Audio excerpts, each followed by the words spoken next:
Hi Chick, hi Belle. So I decided to do this tutorial thing to see if we can learn Photoshop this way, since it's so hard to find a good schedule to talk to you guys.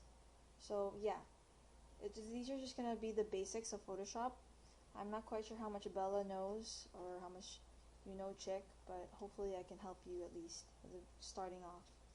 This is Photoshop CS, I think 5 or 6, CS6. So this is how the layout looks like. This is the regular workspace.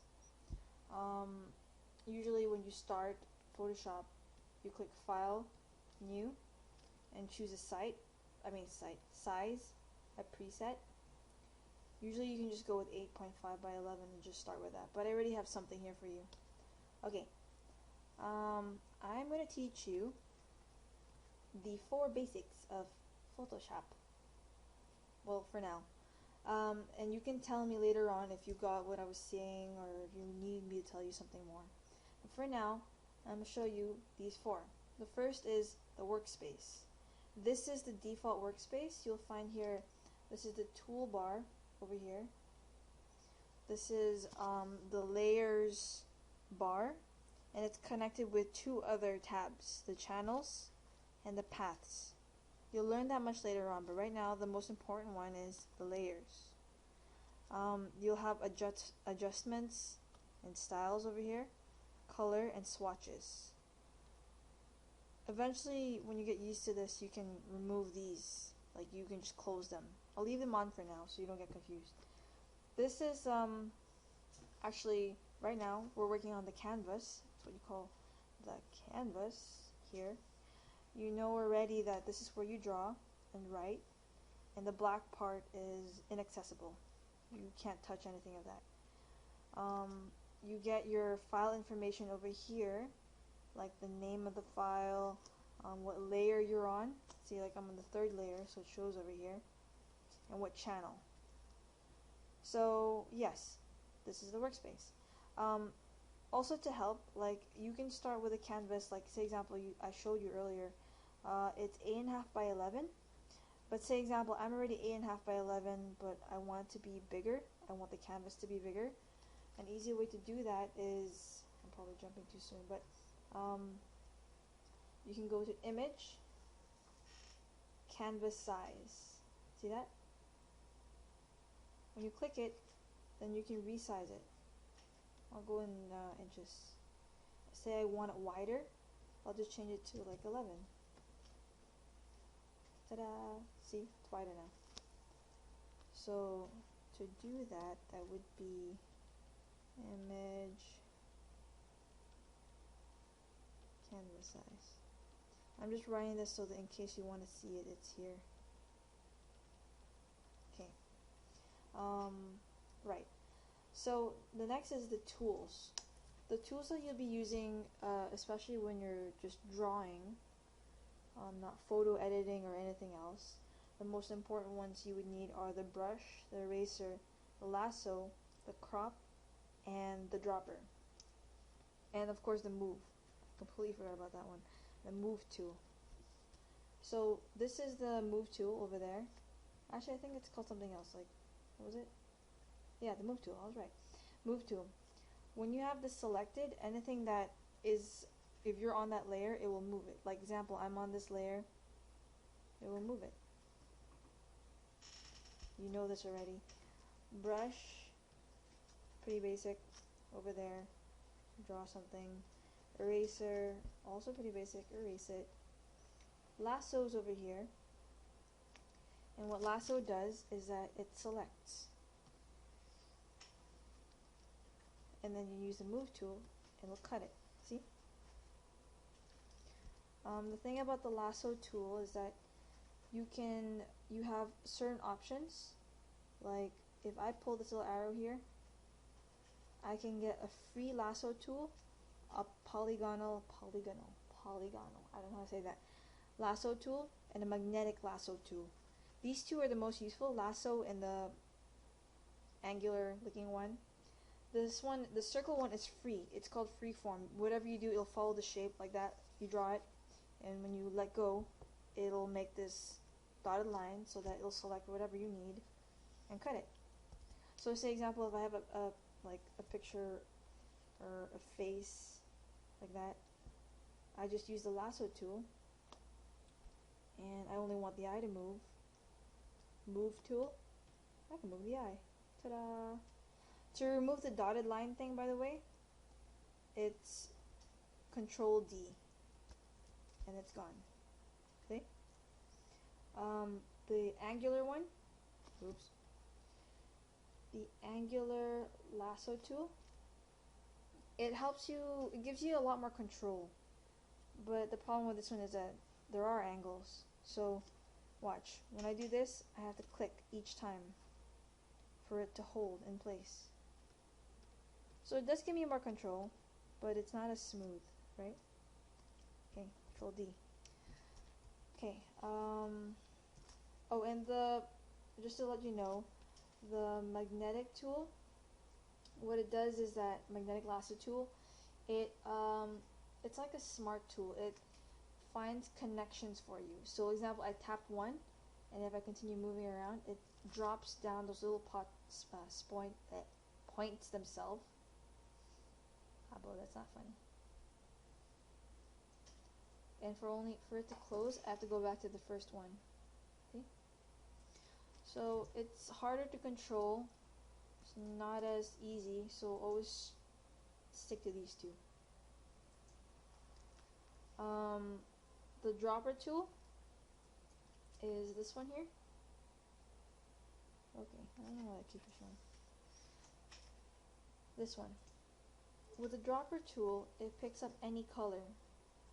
I think they have this in Paint-Sci. Yeah, they do have this in Paint-Sci. So this is the dropper tool.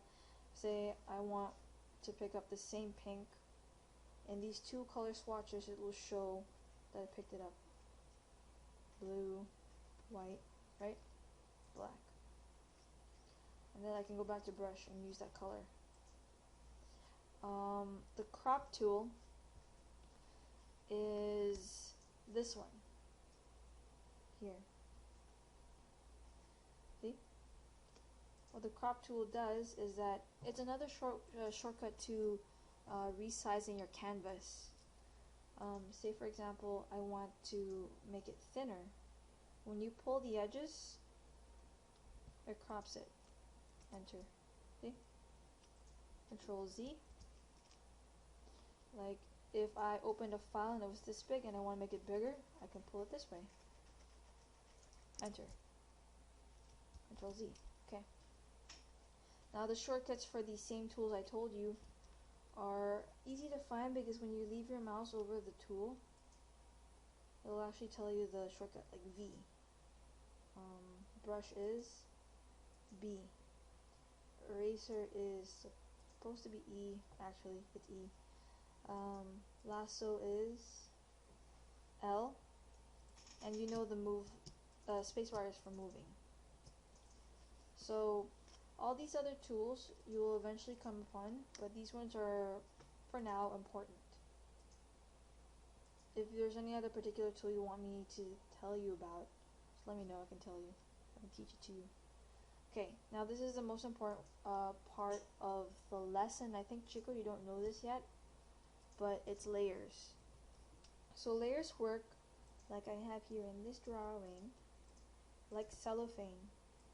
The first layer, the very one here, when you open a new file, it will come out like this. It'll say background. It's always going to be white, and it's always going to be locked. The reason why it's locked is that you can't move it. If you're on that layer and you're in the move tool, you can't move it. See? Because it's locked. Other layers that are not locked, you can move. So again, the reason for layers is that it works for managing your drawings, managing your lines, and it works like a piece of paper with many other papers on top of it, but you can see right through it. And I think your Atelier works on Illustrator, so in Illustrator the layers are a little different, but in Photoshop, say example, I want to move the layer only with the blue blue letters. If I try to, even if I click the blue letters, it won't because I'm not on that layer.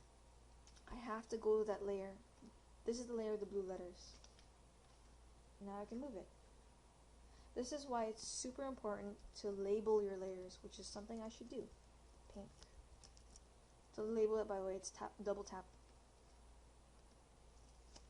Blue. Black.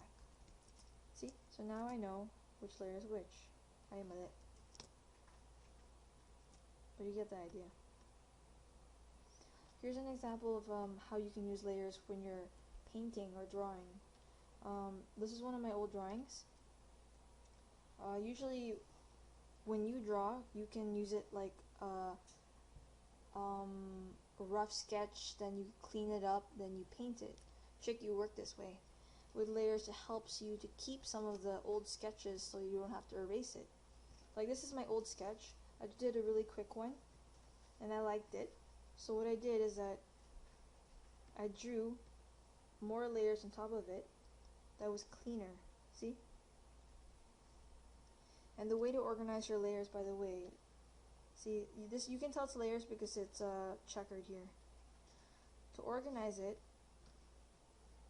you have here on the bottom the layer toolbox, a folder. See that? When you click it, it'll start a folder, and then you can pull the layers there, and you can minimize it, you can hide it. It helps just organize your stuff. To make new layers, by the way, and I completely forgot to tell you how to do this, is this one, that little page. Create a new layer. When you click it, you have a new one. It'll always start by number. These other functions I'll tell you later on, as well as say these ones, but I just really need to understand how to use layers. So anyway, back here, actually I should teach you this right now. Right, this was the original layer. So what I did is that I drew over it, and the way to draw over it, chick, is you can play around with this one. This is the opacity, and this is the fill. 100% means it's the full drawing, full color, it's thick and everything, it's dark. To make it lighter, you adjust only this one. They both act the same, they do the same thing, but it's easier just to control this one, opacity. So when I drop it, it becomes fadey. So now, it's still there, and I can still see it, but I can draw on top of it. And that's what I did here. In this folder, I had the clean, rough lines. And I just drew over it, and made it like clearer for me when I paint. See? And then what I did afterwards is I painted that. And this is how all the layers look like. I didn't label them, so don't do what I did, but always label. And it helped so much. See, I have a layer for, say, okay, this is completely like disorganized, but it's okay. I have a layer for a shadow. I have a layer for the horse itself. See, that way I can only paint on the horse. And if I make a mistake, then it's okay, because it's in a separate layer anyway. You'll get the hang of it as you work along. Mostly, experiment, try this out, make a few drawings and see how they work to your benefit whenever you make a layer. And play around with the opacity. Yes. Fading. Yes. So, those were the basics. Let me know if that helped, and maybe we can continue doing this. Okay, love you both. Bye bye.